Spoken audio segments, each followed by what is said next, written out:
कहानी शीर्षक माँ मैं जिंदा हूँ। 2005 की ट्रेन दुर्घटना का चमत्कार। प्रस्तावना।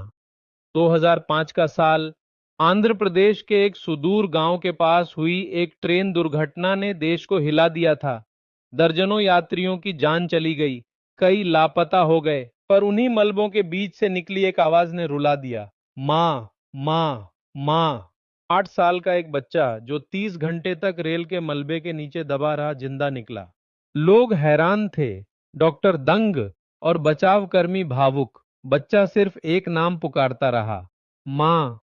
किसी ने ठीक ही कहा, माँ की ममता और बेटे का प्रेम मौत को भी मात दे सकता है। यात्रा की शुरुआत 5 अगस्त 2005 की सुबह थी। आंध्र प्रदेश के विजयवाड़ा स्टेशन पर भीड़ थी, गर्मी थी और एक हलचल भरा माहौल। सुनीता देवी, एक विधवा माँ, अपने 8 वर्षीय बेटे राघव को लेकर नालगोंडा जिले के पास अपने मायके जा रही थीं। माँ, खिड़की वाली सीट चाहिए, राघव ने जिद की थी। सुनीता मुस्कुराई। माँ को कहाँ आराम चाहिए, तू बैठ जा खिड़की के पास। बोगी S7 सीट नंबर 48 और 49, एक साधारण स्लीपर डिब्बा, लेकिन माँ बेटे की दुनिया उसी में बसी थी। हादसे की रात। रात करीब 2:45 बजे, जब पूरी ट्रेन नींद में डूबी थी, अचानक कुछ झटके, फिर जोर का धमाका और फिर एक डरावना सन्नाटा। एक नदी के पास बने पुल पर ट्रेन के कुछ डिब्बे अचानक पटरी से उतर गए थे। डिब्बे पानी में गिर गए, कुछ बोगियां एक दूसरे पर चढ़ गईं।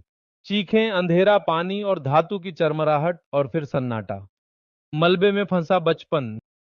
राघव की आंख खुली तो चारों ओर अंधेरा था। सांस लेना मुश्किल, हाथ पैर नहीं हिल रहे थे, सिर्फ धातु की चुभन और जख्मों की जलन। माँ, माँ, कहाँ हो माँ? कई बार बेहोश हुआ, कई बार आंखें खोली, पर हर बार माँ को पुकारा। बचाव कार्य और उम्मीद की किरण। सुबह बचाव दल पहुंचा, एक एक शव निकाला गया। कई घायल थे लेकिन हालत गंभीर। एक अधिकारी ने कहा, S7 डिब्बा सबसे ज्यादा डैमेज हुआ है, शायद कोई जिंदा न हो। पर तभी कुछ घंटों बाद एक बचाव कर्मी ने चिल्लाया, रुको, सुनाई दे रहा है। कोई हल्की आवाज, जैसे कोई बच्चा बोल रहा हो। सभी सन्न कान लगाए। और फिर, माँ, माँ, मैं जिंदा हूं। मलबे से जीवन का पुनर्जन्म। 30 घंटे बाद एक लोहे की चादर काटकर जब बचाव कर्मी अंदर पहुंचे तो उन्हें मिट्टी, खून और घावों से सना एक बच्चा मिला, होश में और बार बार मां को पुकारता हुआ। उसकी आंखें खुली थीं, वह थरथरा रहा था, पर जिंदा था। बचाव कर्मी भावुक हो गए। ऐसा लग रहा था जैसे कोई शक्ति इस बच्चे को जिंदा रखे हुए थी, मां की पुकार से जैसे वो मृत्यु को भी रोक रहा हो। अस्पताल का संघर्ष। राघव को तुरंत हैदराबाद के सरकारी अस्पताल में भर्ती किया गया। हालत नाजुक थी, पसलियां टूटी थीं, दाहिना पैर कुचला हुआ और शरीर में कई जगह इन्फेक्शन। लेकिन जब डॉक्टरों ने उससे पूछा, तुम इतने समय तक कैसे जिंदा रहे, उसने सिर्फ एक बात कही, माँ आ जाएंगी, वो मुझसे दूर नहीं जा सकती। माँ का नाम जिसकी कोई जानकारी नहीं थी। बचाव के समय सुनीता का शव नहीं मिला था, वह लापता थी।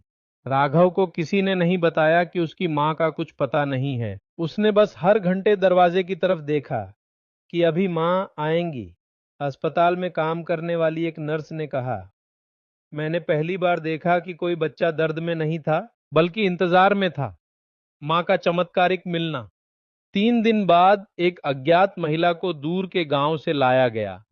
वह अचेत थी, पानी में बहकर एक झाड़ी में फंस गई थी और किसी चरवाहे ने उसे देखा था। शरीर पर गहरे जख्म थे, लेकिन जब उसे होश आया तो उसने पहला शब्द कहा, मेरा बेटा राघव। डॉक्टर अवाक रह गए। ये वही औरत थी, सुनीता देवी, जिसे सब मृत मान चुके थे। पुनर्मिलन, एक जीवन का अर्थ। दोनों को आईसीयू में एक साथ लाया गया। राघव की नजर जैसे ही अपनी मां पर पड़ी, वो रोने लगा। मां, आप आ गईं। सुनीता ने उसके माथे को छुआ। बेटा, मां कभी नहीं जाती।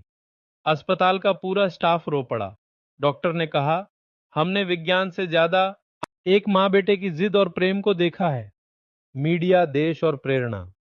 इस चमत्कार की खबर पूरे देश में फैल गई। अखबारों की हेडलाइन बनी, माँ मैं जिंदा हूँ। 30 घंटे बाद मिला बच्चा राघव और सुनीता को सरकारी मदद मिली। एक फाउंडेशन ने उनके रहने और पढ़ाई की जिम्मेदारी ली। कई स्कूलों में राघव की कहानी सुनाई गई जहां बच्चे सीखे कि माँ की ममता कोई शक्ति नहीं, खुद भगवान की इच्छा है। समापन। आज राघव 28 साल का है। हैदराबाद में एक एनजीओ में काम करता है।